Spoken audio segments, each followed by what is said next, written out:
Welcome to the State of the Union from Brussels. Defense, security, autonomy. This vocabulary has become almost a mantra in the speeches of EU leaders since Russia's invasion of Ukraine in 2022. The European Commission finally announced this week the first ever defense industrial strategy. Although it expands existing initiatives to produce ammunition and jointly procure arms, it won't set up the €100 billion fund that was previously promised. But it is a first step that couldn't be delayed any longer, said the European Union's chief diplomat. Peace is no more a given, unhappily. The war is at our borders. And the Russia war of aggression has brought a great sense of urgency to step up our industrial defense capacities.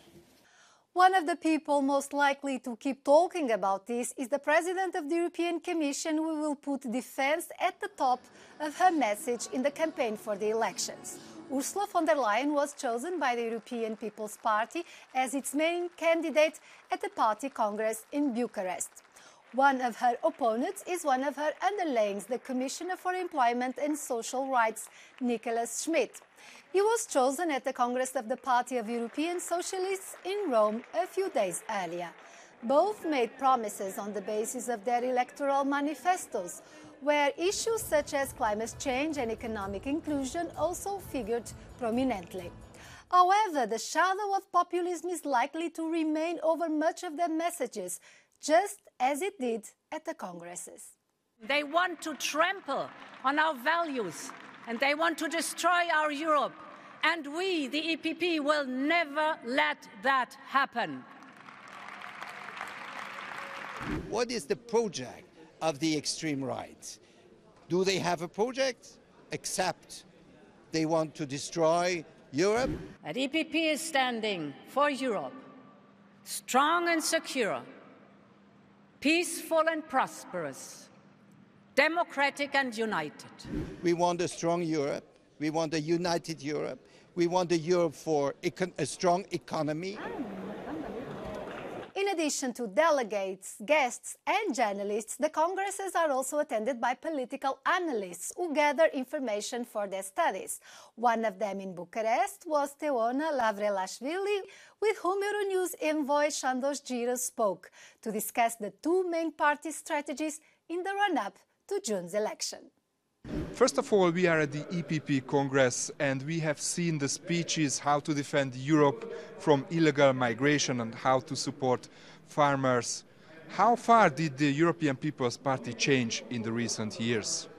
So on the one hand, yes, there is a change, but on the other hand, we know that the EPP has been in any way advocating for the farmers' cause, for the investments, for the trade policies. However, taking into account the polls and the rise of far right, which is evident, and I think the Parliament's own projection as well is projecting that indeed we will face a sharp turn within the European Parliament, also influences the way and the content of the EPP manifesto, and we have seen it. Now we have Ursula von der Leyen as the lead candidate of the EPP, and Nicholas Schmit is the lead candidate of the Social Democrats.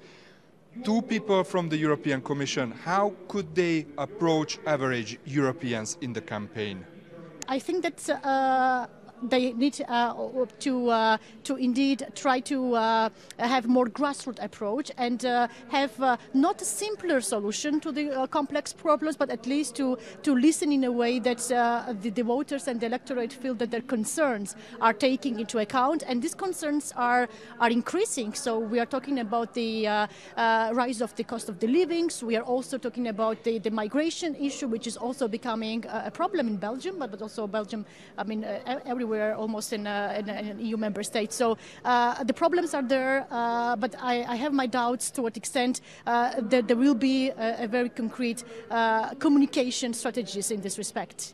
Both of the political parties, Socialist and EPP, they have published their political manifesto, their political agenda. How will these documents impact the future of the European Union after the elections? These documents, we have to understand and see them as guidelines, as key policies that let's say, mainstream parties, these parties are willing to put in practice. However, the key challenge is the fragmented European Parliament, because we know that almost half of the members of the European Parliament will be outside of grand coalition. So that means that we are facing a fragmented parliament, polarized parliament, that will impact the European Commission's agenda. Therefore, although we have, for instance, promises of effective implementation of the next phase of the Green Deal, and etc., we also should expect that these policies will be altered, and this will depend, of course, on the individual and also on the coalition patterns that we will see within the Parliament. I believe that the grand coalition between the EPP and the Socialists will continue. However, it will be more topic-oriented and not as a traditional, let's say, untouched coalition. So this will be very interesting times ahead for all of us. Thank you very much for the interview. Thank you. It was my pleasure. Now let's go to the frozen fjords of northern Norway above the Arctic Circle. It is there that NATO is carrying out its Nordic Response 2024 exercise, which involves more than 20,000 soldiers from 13 nations. It is part of the organization's largest exercises since the Cold War, called Steadfast Defender 24. The 32-nation military alliance wants to demonstrate to Russia that it is able to defend its territory even in hostile climates and conditions. The Arctic drills are scheduled for nearly 2 weeks in the northern regions of Finland, Norway and Sweden. I remind you that Finland joined NATO only last April 2023 and that Sweden officially became a member this week. With this, we close our edition. Thank you for watching.